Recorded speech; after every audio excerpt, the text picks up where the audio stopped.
प्रधानमंत्री नरेंद्र मोदी ने 1 दिसंबर को संयुक्त राष्ट्र जलवायु परिवर्तन सम्मेलन भारत में आयोजित करने का प्रस्ताव रखा। उन्होंने कहा कि आज मैं इस मंच से COP33 को भारत में होस्ट करने का प्रस्ताव रखता हूं। इस दौरान पीएम मोदी ने भारत द्वारा पर्यावरण को लेकर किए गए भारत के प्रयासों का भी जिक्र किया है। दुबई में COP28 में पीएम मोदी ने कहा कि भारत ने परिस्थितियों की अर्थव्यवस्था के बीच बेहतरीन संतुलन बनाकर दुनिया के सामने विकास का एक मॉडल पेश किया है। इस दौरान पीएम मोदी ने लोगों की भागीदारी के माध्यम से कार्बन सिंक बनाने पर केंद्रित ग्रीन क्रेडिट पहल शुरू की। दुबई में संयुक्त राष्ट्र जलवायु सम्मेलन के दौरान राष्ट्राध्यक्षों और सरकारों के प्रमुखों के उच्च स्तरीय वर्ग को संबोधित करते हुए उन्होंने कहा कि भारत ने विकास और पर्यावरण संरक्षण के बीच संतुलन बनाकर दुनिया के सामने एक महान उदाहरण पेश किया है। दरअसल भारत दुनिया के उन कुछ देशों में से एक है जो ग्लोबल वार्मिंग को 1.5 डिग्री सेल्सियस तक सीमित करने के लिए अपने राष्ट्रीय स्तर पर निर्धारित राष्ट्रीय योजनाओं को हासिल करने की राह पर है। COP28 के अध्यक्ष सुल्तान अल ज़ोबर और संयुक्त राष्ट्र जलवायु परिवर्तन के अध्यक्ष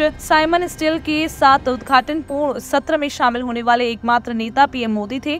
प्रधानमंत्री ने श्रवण और अनुकूलन के बीच संतुलन बनाए रखने का आह्वान किया और कहा कि दुनिया भर में ऊर्जा परिवर्तन न्याय संगत और समावेशी होना चाहिए। पीएम मोदी ने विकासशील देशों को जलवायु परिवर्तन से निपटने की मदद करने के लिए अमीर देशों से प्रौद्योगिकी हस्तांतरित करने का आह्वान किया। प्रधानमंत्री पर्यावरण के लिए जीवन शैली का समर्थन कर रहे हैं और देशों से ग्रह अनुकूल जीवन पद्धति को अपनाने का आग्रह कर रहे हैं। पीएम मोदी ने अंतर्राष्ट्रीय ऊर्जा एजेंसी के एक अध्ययन का हवाला देते हुए कहा कि यह दृष्टिकोण कार्बन उत्सर्जन को 2 बिलियन टन तक कम कर सकता है। पीएम मोदी ने कहा कि सभी के हितों की रक्षा की जानी चाहिए और जलवायु परिवर्तन के खिलाफ लड़ाई में सभी की भागीदारी भी जरूरी है। इस खबर पर हम आपको लगातार अपडेट देते रहेंगे, लेकिन तब तक के लिए आप हमारे चैनल को लाइक, शेयर और सब्सक्राइब करना ना भूलें।